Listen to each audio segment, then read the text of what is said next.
turkiy adabiyotining eng mashhur vakillaridan biri. O'zining ijobiy faoliyati va kuchli siyosati bilan dunyo tarixida o'chmas nom qoldirgan buyuk shoh va shoir Zahiriddin Muhammad Bobur Amir Temurning munosib vorislaridan bo'ldi. Uning avlodlari esa ko'p yillar davomida dunyo siyosatiga katta ta'sir ko'rsata oldilar. Shu tariqa Bobur ulkan sulola asoschisi sifatida tarixda qoldi. Bobur 1483-yil 14-fevralda Andijonda tug'ildi. Otasi Umar Shayx Mirzo Temuriy avlodidan bo'lib, Farg'ona viloyatining hokimi bo'lgan. Bobur o'z davrining taniqli muallim va murabbiylari rahbarligida ta'lim va tarbiya oldi.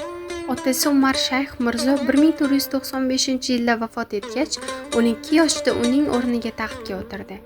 Bobur jahonga mashhur Boburnoma asarini yaratdi. Unda Movaroun Nahr, Xuroson, Hindiston xalqlari tarixi, urf-odat va an'analarini, tarixiy shaxslarni, mamlakat tabiiy lavhalarini aks ettirdi. Boburning nozik tabi, musiqaga bo'lgan qiziqishini barcha juda yaxshi bilardi. U farzandlarini ham ilm olishga undar.